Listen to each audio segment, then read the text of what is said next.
వీళ్ళు ప్రధాన పార్టీల నుంచి పోటీ చేస్తూ ఉన్నారు. ఇంత కొంతమంది ఇండిపెండెంట్ అభ్యర్థులుగా పోటీ చేస్తూ ఉన్నారు. ఒకసారి ఈటల రాజేందర్ గారి గురించి మాట్లాడుకుంటే ఏంది అన్న అంశాలు ఒక్కసారి చూసేటటువంటి ప్రయత్నం చేద్దాం. ఈటల రాజేందర్ ఎవరు అవునన్నా కాదన్నా పొలిటికల్గా full capable person Etela Rajender. Full capabilities ఉన్నటువంటి పర్సన్ ఈటల రాజేందర్ ఇంటికి ఇవాళ పోయినా ఇప్పుడు పోయినా 50 మంది కనిపిస్తారు. 50 మంది కనిపిస్తారు టిఫిన్ చేసుకుంటా ఈ సమయం. ఇంకా జర 1 గంట 2 గంటలు అయితే మళ్ళా లంచ్ పెడతారు. ఇంకా జర పొద్దు మిగితే మళ్ళా డిన్నర్ కూడా ఉంటుంది. సో ఇంటికి వచ్చిన వాళ్ళకు నిజంగా తెలంగాణ సంప్రదాయంలో అన్నం పెడతారు, కడుపు నింపుతారు. అది ఇప్పటికి కూడా అది ఎంతమంది అన్నా రాని. ఇప్పుడు ఈడున్న వాళ్ళంతా 100-200 మంది కట్టకట్టుకొని ఒకసారి చూద్దాం నిజమేనా అని పోయినా కూడా మీకు అక్కడ అన్నం దొరుకుతుంది, టిఫిన్ దొరుకుతుంది, ఛాయ్ అంటే ఛాయ్ పోస్తారు. అట్లా అది ఈటల రాజేందర్కు ఉన్న క్యాపబిలిటీగా మెయిన్ ఒక అంశం చెప్పాలి అని అంటే ఒక గొప్ప లక్షణం అని అంటే ఈటల రాజేందర్ ఇంటికి. అట్లనే చాలా మంది ఉన్నారు. హరీష్ రావు ఉన్నాడు, లేకపోతే ఇంకొంతమంది లీడర్లు కూడా ఉన్నారు, అట్లా ఉన్నారు వివిధ పార్టీలలో. బట్ ఈటల రాజేందర్ అంటే ఉద్యమకారుడు. తెలంగాణ ఉద్యమంలో చాలా క్రియాశీలకమైనటువంటి పాత్ర కేసీఆర్ గారితో సమ ఉజ్జీలుగా పోషించినటువంటి వ్యక్తి ఈటల రాజేందర్.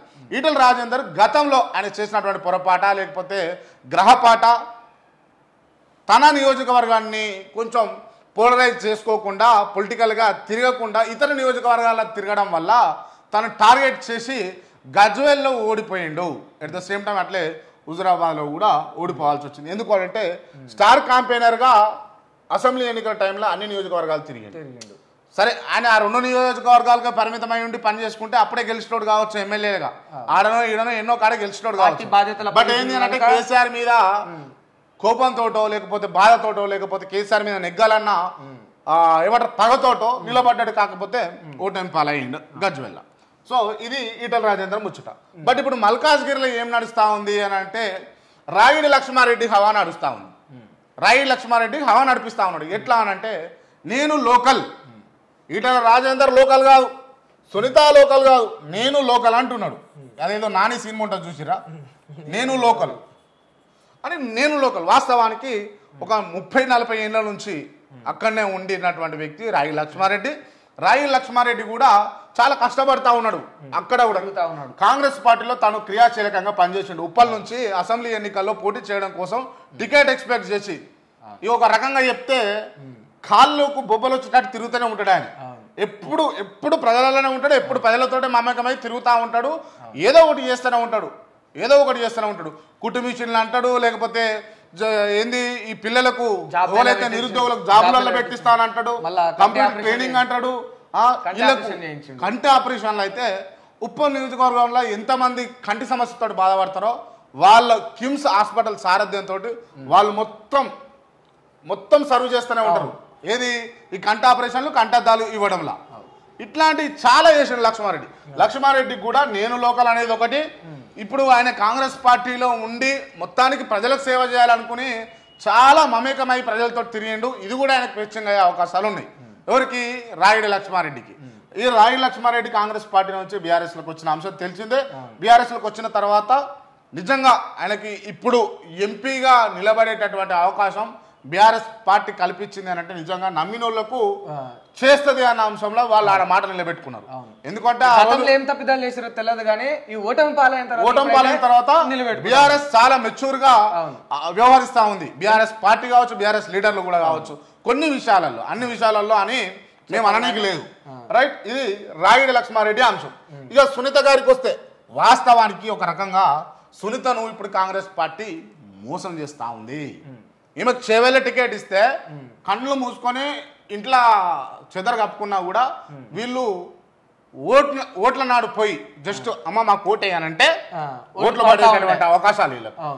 ఎందుకంటే నీ పట్టు ఏడు ఉంటుంది అంటే ముసలికి నీళ్ళల్లో ఉన్నప్పుడే బలం అన్నట్టు వీళ్ళకు ఏడ ఉన్న వాళ్ళకి ఆడ ఉంటేనే బలం ఉంటుంది కదా. ఎక్కడో నుంచి వీడికి తీసుకొచ్చి పోటీ చేయి గెలువు అంటే కొంత ఇట్లా కనిపిస్తా ఉంది. చాలా మంది ఏమంటా ఉన్నారంటే ఈటల రాజేందర్ కు మేలు చేయడం కోసమే రాయుడి లక్ష్మారెడ్డి పైన కక్ష సాధింపులకే. బట్ నేను కూడా ఈ అంశం మీద ఆలోచించిన. గతంలో చూసుకుంటే ఈటల వర్సెస్ ఈటల వర్సెస్ రేవంత్ జరిగింది.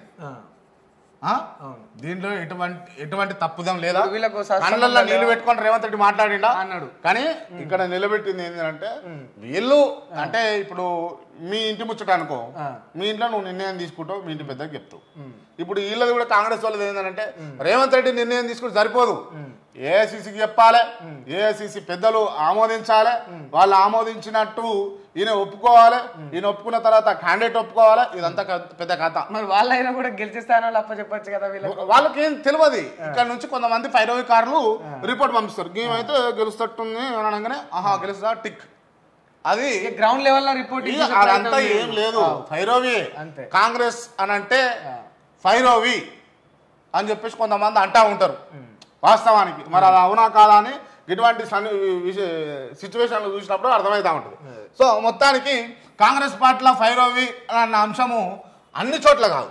వాస్తవానికి కొంతవరకు తెలంగాణలో రేవంత్ రెడ్డి వచ్చిన తర్వాత ఫైరోవి తగ్గింది ఏంటంటే రేవంత్ రెడ్డి ఏంటంటే ఆయన ఇప్పుడు వాస్తవంగా చూసుకుంటే ఆయన దగ్గర డబ్బులు లేవా అంటే పుచ్చు డబ్బులు ఉన్నాయి, పుచ్చిపోయే అన్ని డబ్బులు ఉన్నాయి.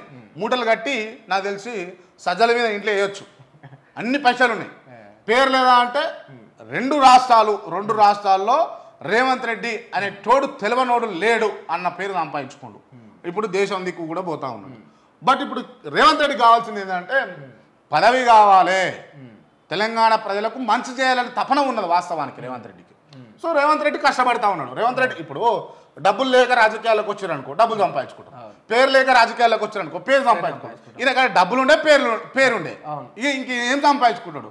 ప్రజా ఆదరణ ఉండాలి, ఇక ప్రజా ఆదరణ ఉండాలి, ప్రజల మెప్పు ఉండాలి, ప్రజల మన్నలు ఉండాలి. ఆయన పైన కేసు కొట్టేయాలి, గంతే. ఇక అది కూడా ఇవే ఉంటాయి. ఇక ఖచ్చితంగా రేవంత్ రెడ్డి ఇక ఆయన చేసేది ఏం లేదు. ఇక ఆయనకు ఉన్నది ఒకటే బిడ్డే, ఆ బిడ్డ పెళ్లి చేసిండు.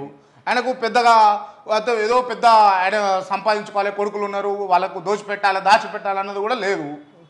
వాళ్ళ తర్వాత రాజకీయాల్లోకి వచ్చారు అన్న హింట్ కూడా ఎవరికి ఇస్తలేరు.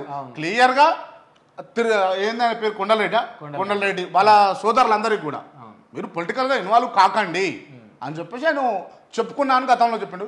సరే ఇదంతా వేరే కథ, అది మళ్ళీ మనం చర్చిద్దాం. సో విషయం ఏంటి అని అంటే సునీతకు ఈడ మల్కాజ్గిరి నుంచి అసలు స్కోపే లేదు. ఏమున్నా ఈడ పోటీ జరిగితే ఎవరి మధ్యలో జరగాలి అని అంటే ఈటల వర్సెస్ రాగిడే జరుగుతుంది ఈడ మల్కాజ్గిరిలో. ఎందుకు ఈటల వర్సెస్ రాగిడి ఎందుకు జరుగుతుంది అని అంటే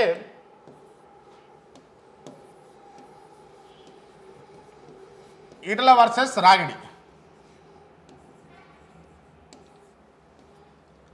ఎందుకు ఈ పోటీ జరుగుతూ ఉంటుంది అంటే ఈయననేమో బీఆర్ఎస్ పార్టీలోకి పోయి బీజేపీలో చేరేటటువంటి ఉద్యమకారుడు, తెలంగాణ ఉద్యమ నేత, తెలంగాణలో ఎస్టాబ్లిష్డ్ లీడర్. ఈయనేమో బీఆర్ఎస్ పార్టీ బలపరిచినటువంటి అభ్యర్థి రాగిడి లక్ష్మారెడ్డి. గతంలో కాంగ్రెస్ పార్టీలో ఉండి చాలా మంచి పనులు చేసి అక్కడ ఉన్నటువంటి ఉప్పల్ నియోజకవర్గ ప్రజలకు ఎంతో మేలు చేసినటువంటి వ్యక్తి రాగిడి లక్ష్మారెడ్డి. వీళ్ళిద్దరి మధ్యలో పోటీ ఉంటుంది. ఇక తగ్గఫర్ ఉన్నది. తగ్గఫర్ ఉన్నది. చాలా అతి తక్కువ ఓట్లతోటే గెలవాలి వాళ్ళు గెలిచినా కూడా.